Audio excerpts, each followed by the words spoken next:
Assalamualaikum warahmatullahi wabarakatuh.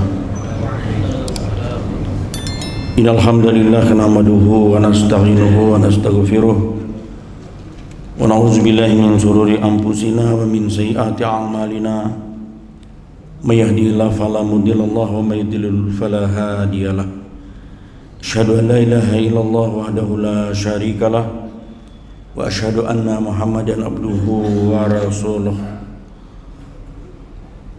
Allahumma salli wa sallim wa barik ala Muhammad wa ala alihi wa ashabihi wa man tabi'ahum bi ihsanin ila yaumiddin.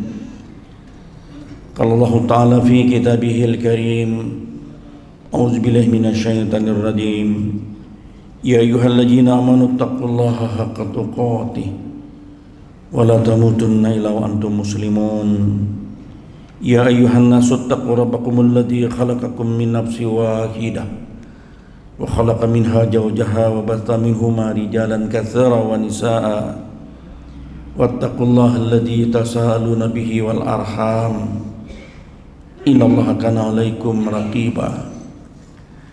Ya ayyuhalladzina amanu taqullaha wa qulu qawlan sadida yuslih lakum a'malakum wa yaghfir lakum dzunubakum wa may yuti'illah wa rasulahu faqad faza fawzan 'azima. Bapak-bapak, ibu-ibu, saudara-saudara jamaah salat subuh Masjid Al-Mujahidin rahimakumullah, sepatutnya lah kita memanjatkan puji dan syukur kehadirat Allah Subhanahu wa taala, di mana pada kesempatan subuh ini meski suasana agak dingin dari biasanya karena menjelang subuh tadi kita sempat diguyur hujan, daerah kita sempat diguyur hujan, namun kita atas izin dan rahmat Allah berpaut langkah kaki dan ayunan tangan kita mengikuti gerak hati ringan datang ke masjid ini, terutama melaksanakan kewajiban kita sholat subuh berjamaah, dilanjutkan dengan mengikuti pengajian rutin yang dilaksanakan oleh takmir masjid pada setiap Selasa malam Rabu, pada setiap subuh Rabu. Semogalah pengajian dan pengajian yang kita ikuti selama ini benar-benar dapat menambah wawasan pemahaman kita terkait dengan masalah-masalah agama, juga yang terkait dengan masalah-masalah ibadah kita kepada Allah. Orang yang menuntut ilmu hadir di masjid ini akan mendapatkan 4 keuntungan. Pertama, turun sakinah, ketenangan hati. Beda antara orang yang berada di masjid dengan orang yang berada di rumah. Lebih-lebih di masjid kita menuntut ilmu. Yang kedua, di masjid orang yang menuntut ilmu seperti kita ini diliputi oleh rahmat Allah yang luas, dan kita tentu berhajat berharap akan rahmat Allah itu. Lalu yang ketiga, orang yang menuntut ilmu di masjid, ia dikelilingi oleh malaikat. Jadi bila kita menuntut ilmu di masjid, malaikat mengepak-ngepakkan sayapnya, dia ikut bergembira menghormati orang-orang yang hadir di masjid menuntut ilmu. Rasul bersabda, sesungguhnya malaikat mengepak-ngepakkan sayapnya kepada orang-orang yang menuntut ilmu di masjid. Dan yang keempat, Allah akan sebutkan nanti orang-orang yang hadir di masjid ini bersama-sama malaikat. Jadi kita mendapatkan 4 keuntungan hadir di masjid meski suasana agak dingin dari biasanya. Kita berpayah-payah, tapi ini juga menjadi jalan mudah kita untuk menuju surganya Allah, seperti yang difirmankan Rasul, man salaka tarikan yaltamisu fihi ilman sallallahu lahu bihi tarikan ilal jannah. Siapa yang menempuh jalan menuju menuntut ilmu, sahalallahu lahu bihi tariqan ilal jannah. Niscaya Allah akan mudahkan baginya jalan menuju surga. Bapak-bapak, ibu-ibu, jamaah rahimakumullah, mengawali kajian kita malam subuh ini, saya ingin bertolak dari salah satu hadis pendek Rasulullah. Rasul bersabda, "Kun fid dunya ka'annaka gharibun aw abiru sabil." Apa ujar Rasul? Kun fid dunya, jadilah kamu hidup di dunia ini ka'annaka gharibun aw abiru sabil, seperti seorang musafir yang menempuh perjalanan. Musafir pastilah ada dua yang melekat. Pertama, kalau kita safar, kalau orang bepergian, pastilah ada tujuan yang Anda dituju. Pastilah ada tempat yang Anda dituju. Kalau kita hendak ke hulu sungai, mungkin ke Tanjung, mungkin ke Amuntai, mungkin ke Alabiu, pasti ada yang hendak kita tuju.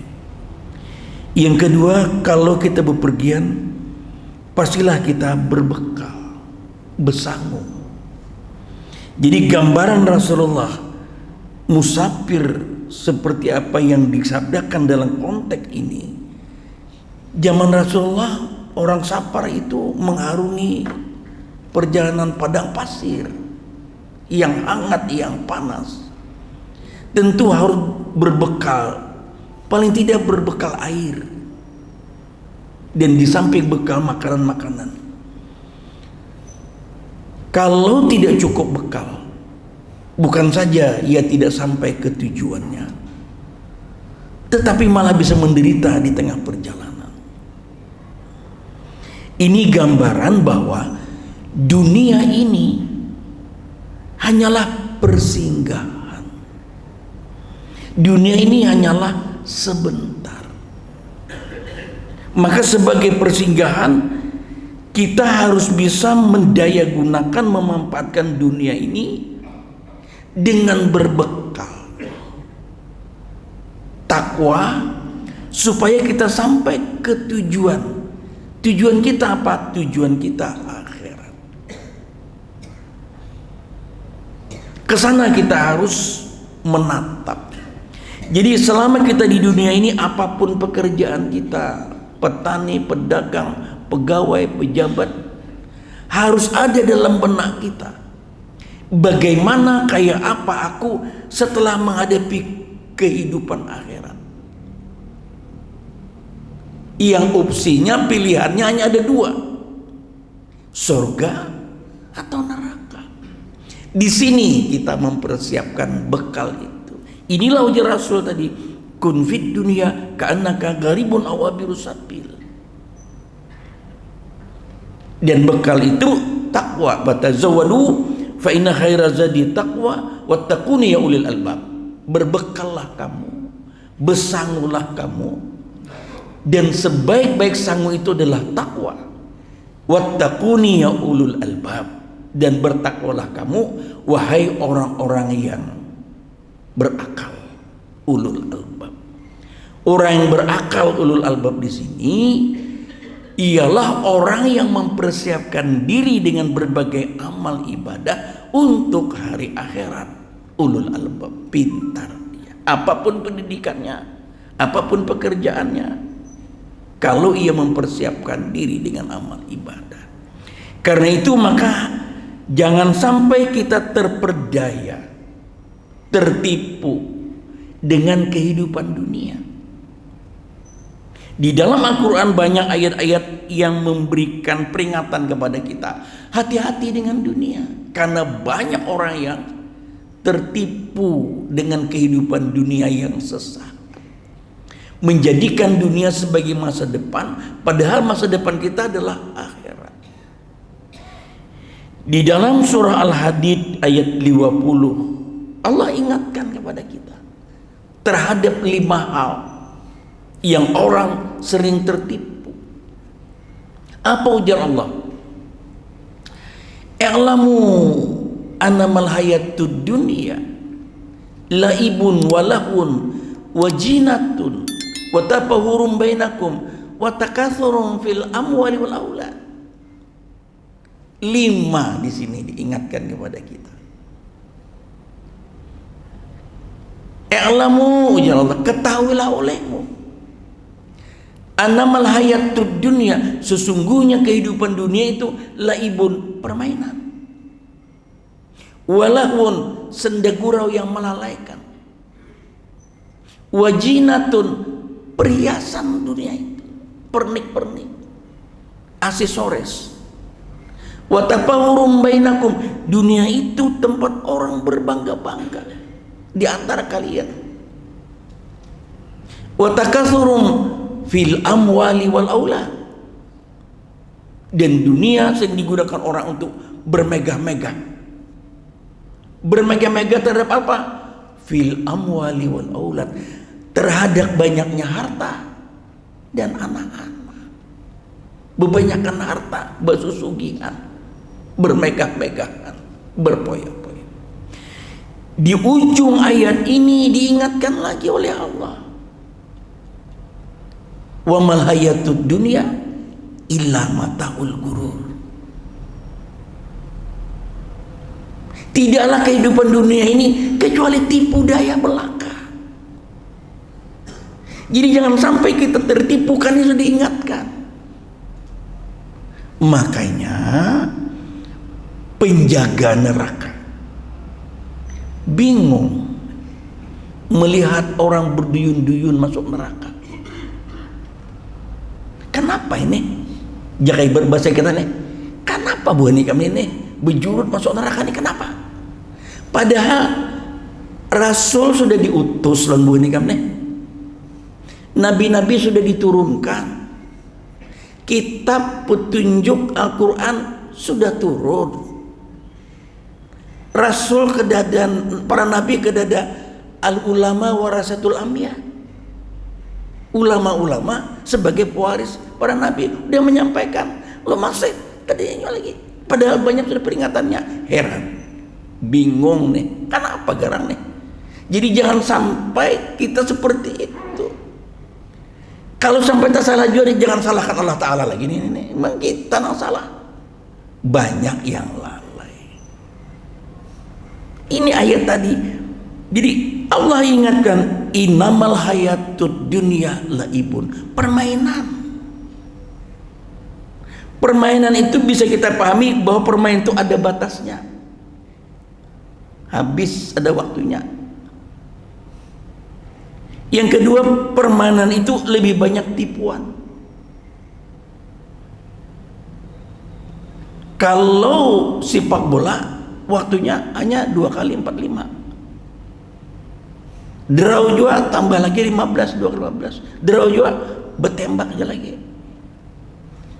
Kalau bulu tangkis, siapa yang lebih dulu mendapat poin 21. Baik sepak bola atau bulu tangkis, penuh tipuan. Menjaga di muka, di belakang, terkejut kita, lepas kita bola, poin orang. Kedutan-kedutannya itu terkadang bisa melelahkan banget itu. Penipu, ditipu, karena harus begitu untuk mendapatkan poin.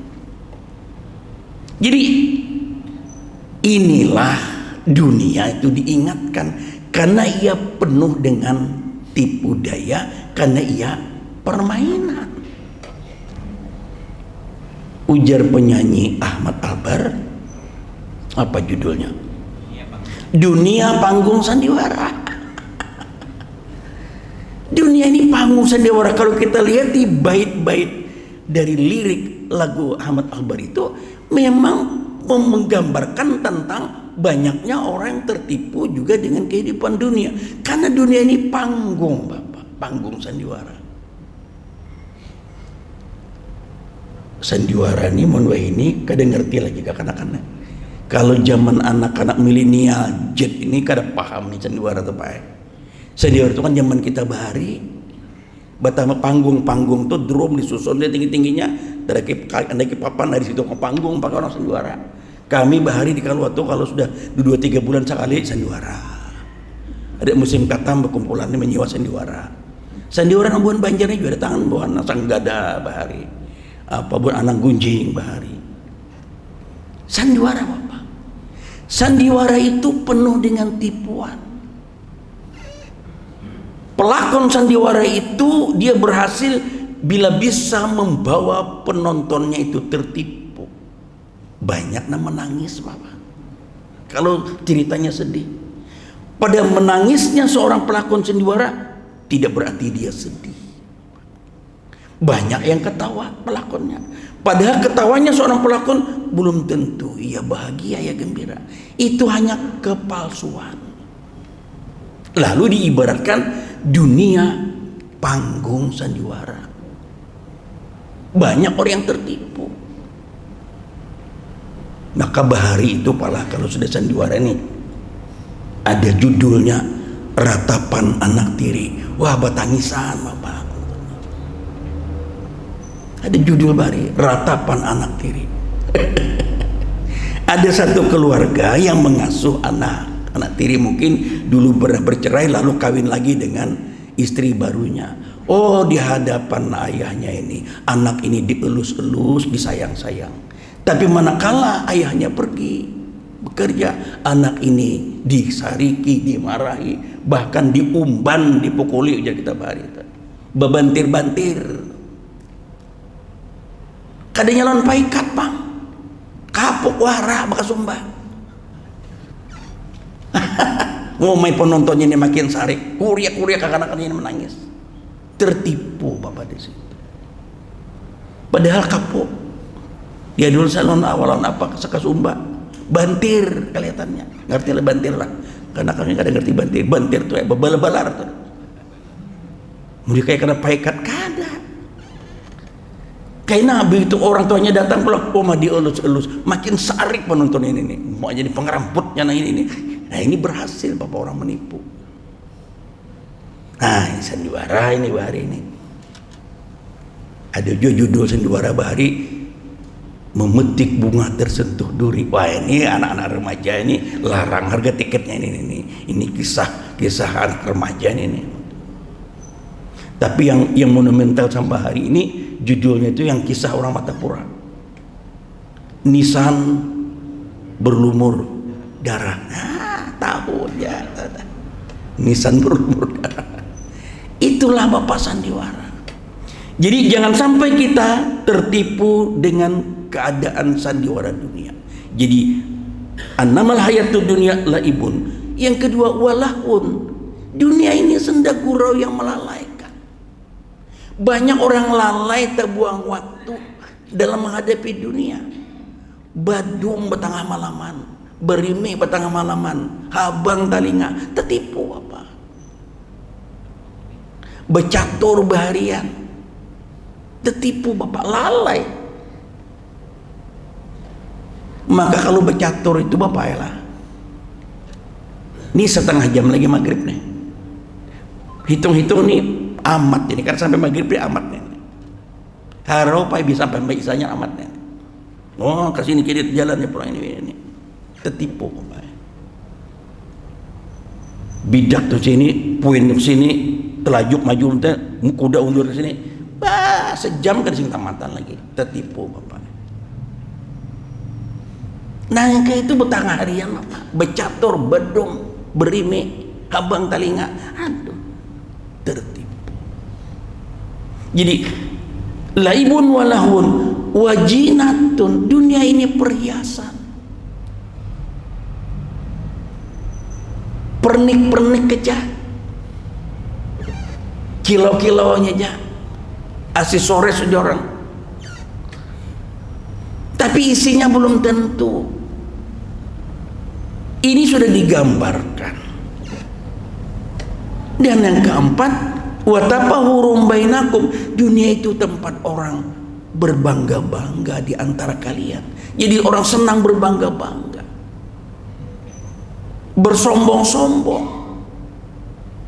Dan yang kelima, watakatsurun fil amwali wal aulad, dunia tempat orang sering bermegah-megahan terhadap banyaknya harta dan anak-anak.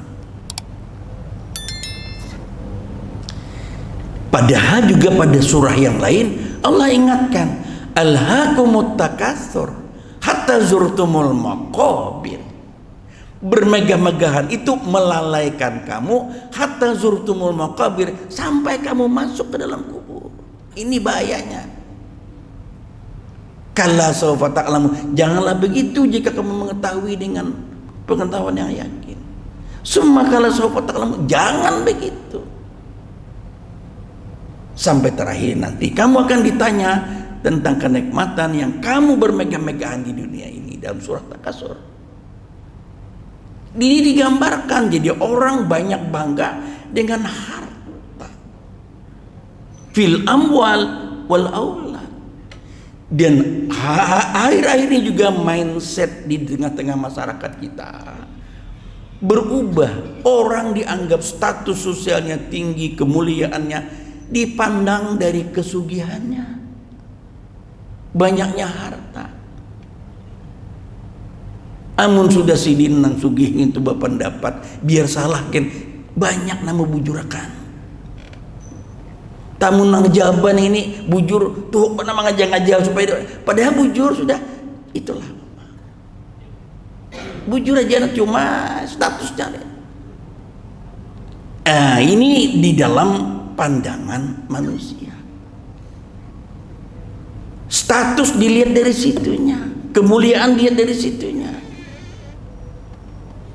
Baguslah kaya sugih, tapi juga di bidang agama, wah, ada kurang menyumbang. Bagus itu kita muliakan karena ketakwaannya. Ini kada tahu korupsi yang dihormati padahal duit negara dipakai misalnya. Tapi kan yang sugih. Kemudian amulat anak-anak keturunan. Jangan bermegah-megah dengan anak-anak, dengan keturunan, dengan jurian. Nah akhir-akhir ini orang pindah rame juga nih apa ngarannya nih jalur habaib ba'alawi apa itu macam-macam di situ. Tidak ada kemuliaan itu tetap di dalam firman Allah. Inna akramakum indallahi atqakum. Yang mulia itu ialah yang takwa. Biar orang Banjar, biar orang Belitung, kalau takwa mulianya di sisi Allah. Ini pindah rame, ini pindah bahualan nih, bahualan tentang jalur Rasul. Ya kita wajib juga menghormati ahlul bait, jalur Rasulullah itu wajib. Tapi yang ngaku-ngaku habaib, yang ngaku-ngaku ini kan jadi persoalan sekarang ini. Tapi kita yakini bahwa kemuliaan itu tidak dari situ. Abu Jahal juga lahir di Mekah. Abu Lahab juga lahir di Mekah. Nah ini juga tadi. Jadi jangan kita berbangga-bangga dengan fil amwali wal aulad. Di akhir ayat itu lalu dikunci oleh Allah. Wa mal hayatud dunya illa mata'ul ghurur. Tidaklah kehidupan dunia itu kecuali tipu daya belaka. Jangan sampai kita tertipu menghadapi kehidupan dunia yang sesaat. Karena itu maka Rasul mengingatkan juga kepada kita terhadap 5 hal yang itu akan juga kita lalui. Ujar Rasul, irtanim hamsan qabla hamsin, hayataka qabla mautika, wasihataka qabla sukmika, wa faragaka qabla suglika, wa sababaka qabla haramika, wa ginaka qabla fakrika.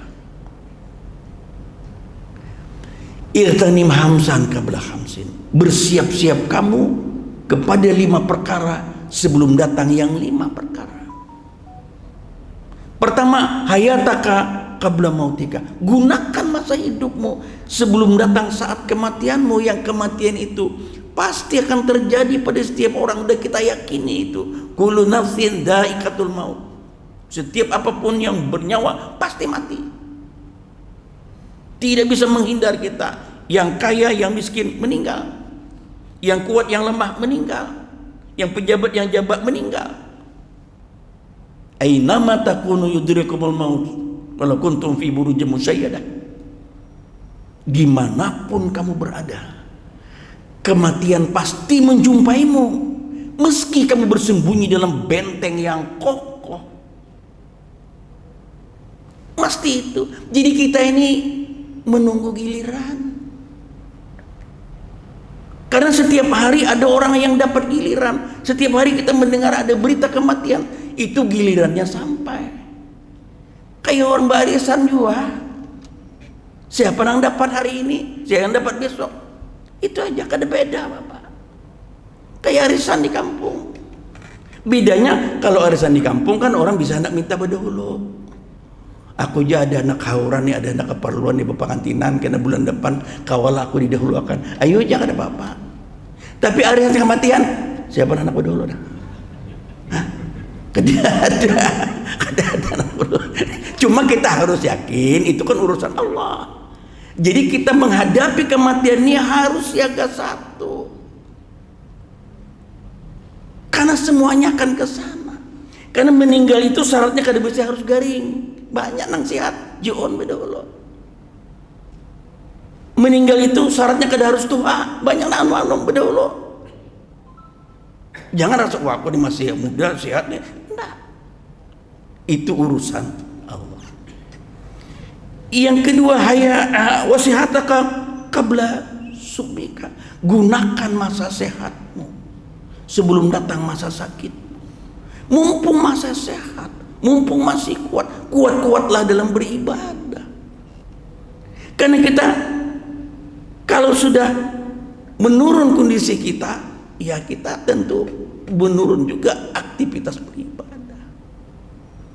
Nah, lalu yang ketiga, gunakan masa senggangmu, gunakan masa lapangmu sebelum datang masa sempitmu. Mumpung masih banyak waktu, masih lapang, belum ada kesibukan, ayo ujung-ujungnya untuk beribadah. Kemudian wasyababaka qabla harabika. Gunakan masa mudamu sebelum datang masa tuamu. Mumpung masih muda, masih kuat, kuat-kuatlah beribadah. Karena kalau sudah tua, ini sudah menurun, mata sudah kurang, penglihatan, pendengaran sudah kurang, ingatan sudah kurang. Ulun aja payah, jangankan menambah hafalan menambah hafalan, mempertahankan hafalan yang ada aja sudah beda berat juga. Karena sudah ingatan mulai berkurang. Semuanya kita ini kan sudah makin naik, tenaga kita kan makin berkurang. Ini aja kita sudah bangkit dari sujud. Ini karakupan juga Pak ini lintot mana ada sini karap. Berbunyi aja juga. Sampai mana ada mendengar. Mengarakup juga. Jadi mumpung masih muda gunakan. Cuma maaf di masjid-masjid ini nang muda-muda kada pati kelihatan. Kalau dihitung lawan jari aja nih nang banyak nih nang sudah usia nang 50 60 ke atas. Ini kada di masjid mujahidin aja, di mana-mana masjid Pak yang enggak anak mudanya nang di bawah 40, di bawah 30 kalau dihitung lawan jari. Padahal tadi ingatkan, kan itu lo Rasul memberi motivasi ada 7 golongan nanti aja Rasul yang akan mendapatkan perlindungan di saat yang lain tidak mendapatkan perlindungan. Salah satunya ialah pemuda yang hatinya terpaut dengan masjid. Nah sementara pemuda kita di sini kali juga mencari nang sudah pindah ujur barataan juga di ini nenek.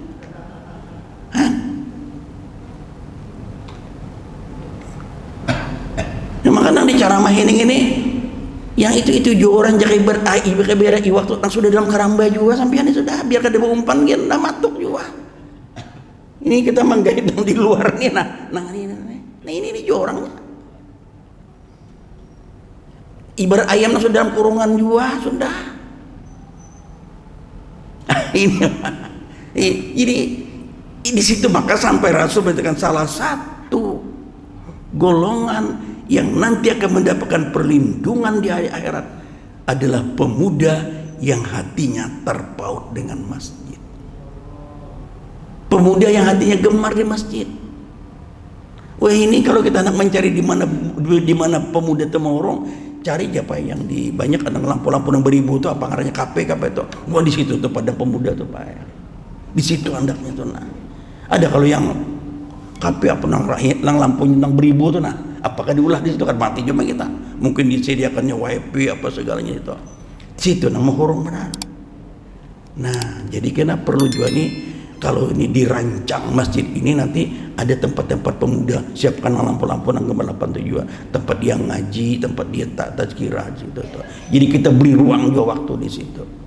Nah, kami di Al-Furqan sudah merancang di atas tuh nanti ada kafe-kafe yang halus itu untuk disediakan para anak-anak muda supaya gambar ke masjid.